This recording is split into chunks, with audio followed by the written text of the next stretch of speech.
आप बट्टा मजार का इतिहास जानते हैं? बट्टा मजार का इतिहास कश्मीर में सुल्तान सिकंदर के दौर में कश्मीरी पंडितों पर अत्याचार की एक कहानी है। कश्मीर की धरती को अक्सर उसकी मजबूत खूबसूरत झीलों, पहाड़ों, मंदिरों, सूफी परंपराओं और सदियों पुरानी संस्कृति के लिए जाना जाता है। लेकिन इसी कश्मीर के इतिहास में कुछ ऐसे अध्याय भी हैं जिन्हें को लेकर आज तक बहस और पीड़ा और अलग अलग ऐतिहासिक दावे सामने आते रहे हैं।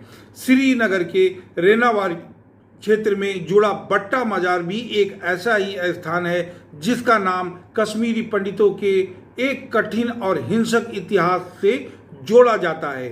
बट्टा शब्द का संबंध है कश्मीरी पंडितों से और मजार का अर्थ है कब्र या समाधि स्थल से जोड़ा जाता है। कुछ कश्मीरी पंडितों परंपराओं और लेखों में बट्टा मजारों को उन पंडितों की स्मृतियों से जोड़ा गया है जो मध्यकालीन कश्मीर में धार्मिक उत्पीड़न के दौरान मारे गए थे, जिनका अंतिम संस्कार उस क्षेत्र के आसपास हुआ था। इस स्थान और इससे जुड़ी घटनाओं के बारे में स्रोतों से विवरण एक समान नहीं है, इसलिए इतिहास और लोक स्मृति के बीच अंतर समझना भी जरूरी है। कहानी किस दौर की है? अब आपके दिमाग में एक क्वेश्चन आता होगा। यह घटना मुख्य रूप से कश्मीर के सुल्तान सिकंदर के शासनकाल से जुड़ी मानी जाती है। सिकंदर ने लगभग 1389 यानी 1389 में से 1413 तक कश्मीर पर शासन किया। इतिहास में उसे और उसके मंदिर विरोधी अभियान के दौरान बुद्ध शिकन यानी मूर्ति भंजक के नाम से भी जाना जाता है। उसके शासनकाल को लेकर इतिहासकारों और विभिन्न समुदायों के स्रोतों में काफी अलग अलग व्याख्याएं मिलती हैं। कुछ स्रोत उसके शासन को कश्मीरी हिंदुओं, विशेष रूप से पंडित समुदाय के लिए अत्यंत दमनकारी बताते हैं। इन स्रोतों के अनुसार मंदिरों को नुकसान पहुंचाया गया, हिंदू धार्मिक गतिविधियों पर प्रतिबंध लगाए गए, बड़ी संख्या में लोगों को धर्म परिवर्तन, पलायन, कठिन परिस्थितियों का सामना करना पड़ा। इसी दौर में कश्मीरी पंडितों के पहले बड़े पलायन की कथा भी जोड़ी जाती है। क्या पंडितों को जनेऊ उतारने या मरने के दो विकल्प दिए गए थे? अब आपके दिमाग में एक सवाल ये जरूर आएगा। सोशल मीडिया पर आजकल एक दावा काफी तेजी से प्रसारित होता है कि कश्मीरी ब्राह्मणों को एक जगह बुलाकर केवल दो विकल्प दिए गए हैं, जनेऊ उतारो या मौत स्वीकार करो। कई कश्मीरी पंडित संबंधी लेखों और परंपराएं इसी तरह की कहानी प्रस्तुत करती हैं, लेकिन उपलब्ध पुराने स्रोतों को देखने पर तस्वीर थोड़ी अधिक जटिल नजर आती है। ब्रिटिश काल के अधिकारी और इतिहास लेखक वाल्टर आर लॉरेंस अपनी प्रसिद्ध पुस्तक द वैली ऑफ कश्मीर में लिखा है कि सिकंदर के समय कश्मीरी ब्राह्मणों के सामने मृत्यु, धर्म परिवर्तन या निर्वासन जैसे विकल्प रखे गए थे। लॉरेंस के अनुसार अनेक लोग कश्मीर से चले गए, अनेक का धर्म परिवर्तन हुआ और अनेक लोग मारे गए, लेकिन केवल जनेऊ उतारो या मर जाओ को प्रमाणित ऐतिहासिक आदेशों की तरह लिखना सावधानी के बिना सही नहीं होगा। यह संभवतः बाद की स्मृति, मौखिक परंपराओं और विभिन्न ऐतिहासिक विवरणों के मेल से लोकप्रिय हुआ कथन है। जनेऊ से जुड़ी कहानी क्या है? इस पूरे इतिहास का सबसे चर्चित हिस्सा पवित्र जनेऊ, जैसे संस्कृत में यज्ञोपवीत कहा जाता है, से जुड़ा है। वाल्टर आर लॉरेंस ने 1895 में प्रकाशित अपनी पुस्तक में लिखा है कि सिकंदर द्वारा मारे गए ब्राह्मणों के पवित्र धागों को जलाए जाने की बात कही जाती है। उन्होंने उसकी मात्रा 7 मन यानी 7 मन बताई है। महत्वपूर्ण बात यह है कि लॉरेंस ने इसे स्वयं प्रत्यक्ष रूप से देखी घटना के रूप में नहीं, बल्कि इट्स इज सेड यानी ऐसा कहा जाता है के रूप में दर्ज किया है। बाद के कई लेखों में एक मन का वजन लगभग 37 किलो मानकर 7 मन का करीब वजन होता है 259, यानी 1 कम 60 260 किलोग्राम बताया गया है। कुछ अन्य स्रोत इसे 280 किलो तक बताते हैं। इसीलिए सोशल मीडिया पर चल रहे 37 किलो जनेऊ वाला आंकड़ा संभवतः 7 मन में से केवल 1 मन के वजन से पैदा हुआ भ्रम है। उपलब्ध प्रमुख स्रोतों से चर्चा 7 मन की है, 37 किलोग्राम की नहीं। क्या हजारों पंडित मारे गए थे उस वक्त? अब यह इतिहास का सबसे विवादित हिस्सा है। कुछ कश्मीरी पंडित स्रोतों में बहुत बड़ी संख्या में लोगों के मारे जाने की बात कही जाती है। कुछ लेख तो 1 लाख से अधिक लोगों के मारे जाने या डल झील में डुबोए जाने जैसी बात भी बताते हैं।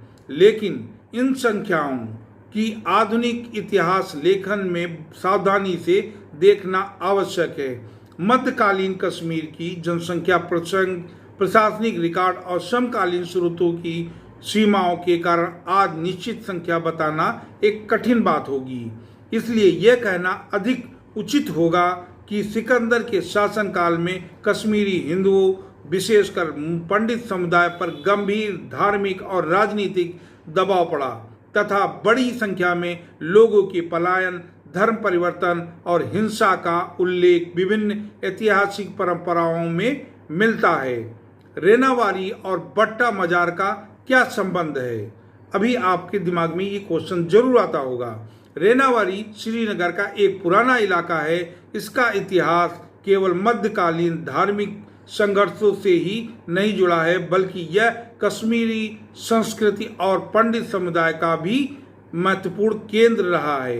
एक ऐतिहासिक विवरण के अनुसार इस क्षेत्र का पुराना नाम राजन वाटिका भी है। रेनस यानी रंजकास का उद्यान बताया जाता है। स्थानीय इतिहास में रेनावारी का संबंध पुराने कश्मीरी ब्राह्मण समुदायों से मिलता है। बट्टा बाजार को कुछ स्रोत रेनावारी के आसपास का वह स्थान बताते हैं जहां सिकंदर के शासन काल में मारे गए या जलाए गए कश्मीरी पंडितों की स्मृतियां जुड़ी हुई हैं। इसीलिए कश्मीरी पंडितों के बीच इसका नाम एक दुखद ऐतिहासिक स्मारक के रूप में जाना जाता है। हालांकि ये भी ध्यान रखना चाहिए कि आधुनिक सरकारी दस्तावेज में रेनावारी क्षेत्र में जोगी लंकर जैसे ऐतिहासिक स्थलों का उल्लेख मिलता है और उन स्थानों को ऐतिहासिक पहचान को केवल एक घटना तक सीमित करना उचित नहीं होगा। सिकंदर के बाद क्या हुआ था, यह भी दिमाग में आपके क्वेश्चन आता जरूर होगा। चलिए हम बताते हैं। इतिहास का एक महत्वपूर्ण पहलू यह कि सिकंदर के बाद कश्मीर की स्थिति में क्या बदलाव आया। 1420 में उसके पुत्र जैन उल आबिदीन जिन्हें बाद में बादशाह के नाम से जाना जा गया, सत्ता में आए। उनके शासनकाल को सिकंदर के दौर के विपरीत अधिक उदार और समावेशी बताया जाता है। जम्मू कश्मीर सरकार के एक ऐतिहासिक विवरण में जैन उल आबिदीन के शासन के बारे में कहा गया कि उन्होंने हिंदुओं को धार्मिक स्वतंत्रता दी, मंदिरों की मरम्मत की अनुमति दी, ब्राह्मणों को भूमि प्रदान की और हिंदू धार्मिक यात्रियों के लिए रेनावारी में राजकीय रसोई स्थापित की। इसी वजह से कश्मीरी इतिहास में जैन उल आबिदीन को सिकंदर के बाद एक बिल्कुल अलग तरह के शासक के रूप में याद किया जाता है। रेनावारी में आज भी जोगी लंकर या ऐतिहासिक संदर्भ मिलता है।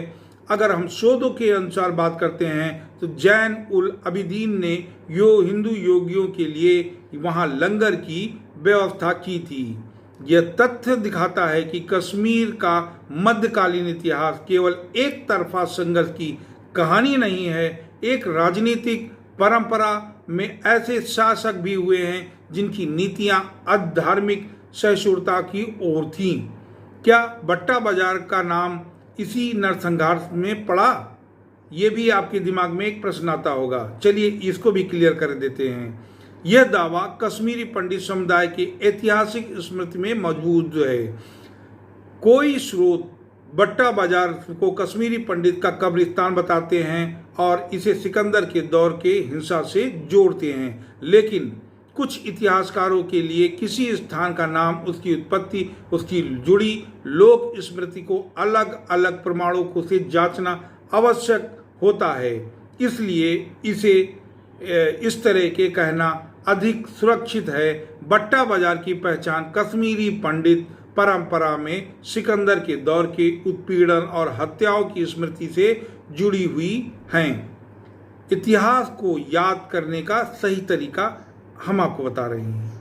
आज जब सोशल मीडिया या पर कश्मीर के इतिहास से जुड़ी पुरानी घटनाएं वायरल होती हैं तो भावनात्मक दावों और प्रमाणित ऐतिहासिक तथ्यों के बीच अंतर करना बेहद जरूरी हो जाता है आपके लिए। कश्मीरी पंडितों ने इतिहास के अलग अलग दौर में धार्मिक और राजनीतिक उत्पीड़न का सामना किया है। यहाँ उनके सामुदायिक इतिहास का महत्वपूर्ण हिस्सा है।